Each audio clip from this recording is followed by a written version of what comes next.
다양한 분야의 과학 이슈를 과학 기자의 시각으로 집중 분석하는 사이언스 취재 파일 시간입니다. 네, 이혜리 기자와 함께하겠습니다. 어서 오십시오. 네, 오늘은 어떤 소식 준비해 오셨나요? 네, 코로나19가 장기화하면서 코로나 우울, 이런 정신적인 고통을 겪으신 분들이 많은데요. 네. 어른들한테도 이렇게 힘든데 아이들은 조금 더 고통을 겪고 있다고 볼 수 있겠죠. 예. 최근에는 이 어린이들이 영유아나 어린이들에게 코로나19가 다른 차원의 문제를 야기하고 있다는 분석이 또 잇따르고 있거든요.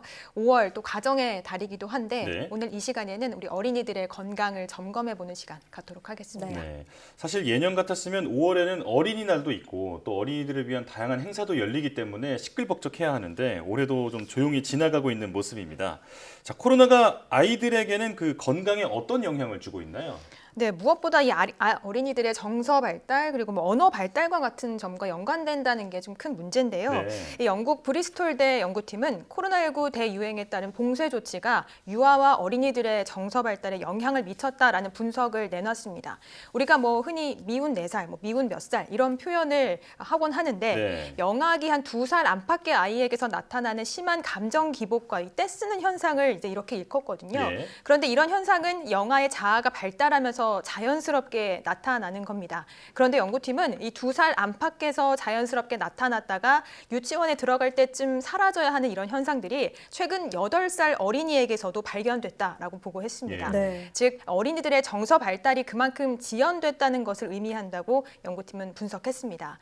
그러면서 문제가 적절히 해결되지 않으면 이 정서 발달 문제가 해당 세대에 장기적으로 영향을 줄 수 있다고 강조했습니다. 예. 네. 자, 아무래도 아이들은 또래 아이들과 이렇게 자유롭게 어울리면서 성장하기 마련인데 이런 아이들의 움직임을 제한하다 보니 이 발달상의 문제가 생기는 거군요. 그런데 코로나19가 정서 발달뿐 아니라 언어 발달에도 좀 영향을 미쳤다고 들었습니다. 네, 그렇습니다. 역시 영국에서 나온 연구 결과인데요. 이 어린이들 영국 교육기부 재단이 잉글랜드 지역 학생 5만 명을 대상으로 진행한 연구에서 언어 발달과 관련해 도움이 필요한 4세에서 5세 아이들의 숫자가 늘어난 것으로 분석을 했습니다. 예. 이 재단은 코로나19 봉쇄령 등으로 인해서 어린이들이 사회적으로 소통할 기회를 비롯해서 어휘 발달의 필수적인 경험들을 제대로 겪지 못했다라고 지적했습니다. 예. 심지어 잉글랜드 58개 학교를 대상으로 진행된 조사에선 이 설문에 참여한 학교의 76%가 지난해 학교에 입학한 어린이들의 경우 전년 입학생들보다 더 많은 의사소통 지원이 필요했다라고 답한 것으로 나타났습니다. 예. 문제는 이 말하기 능력이 부족할 경우에 장기적으로 학습에 지장을 줄 수 있다는 점인데요.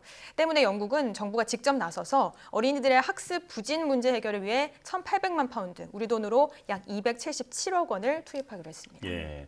언어 발달의 가장 중요한 시기에 코로나 때문에 그 소통을 하지 못했다라는 얘기인데요. 더 큰 문제는 이런 어린이 발달 문제가 세대를 관통해서 계속 이어질 수 있다는 점이잖아요. 네, 맞습니다. 코로나19로 친구를 제대로 만나지도 못하고 또 사회와 고립된 채 유년기를 보낸 세대를 코로나19 세대 혹은 뭐 C세대로 규정하기 시작했는데요. 네. 각계 전문가들은 코로나19 대유행에 태어난 중요한 발달 단계를 거치고 있는 영유아를 이 C세대의 핵심으로 봐야 한다는 의견을 내놓고 있습니다.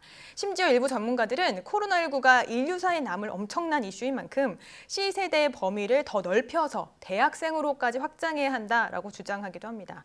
이 C세대를 어디까지 봐야 하느냐, 이 문제는 전문가마다 조금 다르기는 해도 코로나19가 오랜 시간 인류에게 정말 치명적인 흔적을 남기게 될 것만은 좀 분명해 보입니다. 예.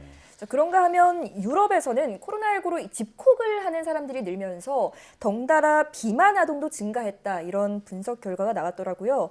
코로나19가 아이들의 정신뿐만 아니라 육체적인 발달, 발육에도 좀 위협을 가하고 있다는 생각이 드는데요. 어른으로서 어떻게 이걸 좀 해결할 수 있을까요? 네, 일단 전문가들은 자녀, 어린이, 영유아 아이들에게 조금 더 많은 관심을 기울여 달라고 당부합니다. 예. 혹시 뭐 신체적으로 혹은 정서적으로 변화가 없는지를 빠르게 파악하는 것이 중요하고요. 무엇보다 온라인을 통해서라도 친구들과 자주 소통할 수 있도록 하는 것이 필요하다고 조언합니다. 또한 아이들의 사회성 발달을 위한 대책 마련의 시급성도 강조했는데요. 전문가의 말 직접 들어보시겠습니다.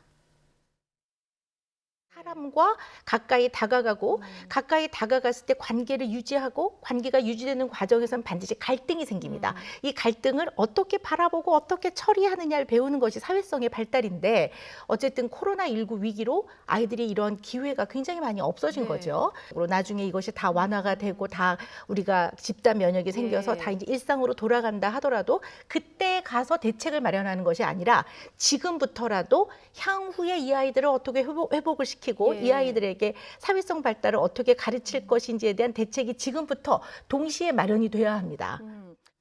네, 오늘 코로나로 인한 어린이 발달 문제에 대해서 얘기를 나눠봤는데요. 우리 미래라고 할 수 있는 어린이들을 위한 세심한 대책이 하루빨리 마련되어야겠습니다. 자, 지금까지 이혜리 기자와 함께했습니다. 고맙습니다.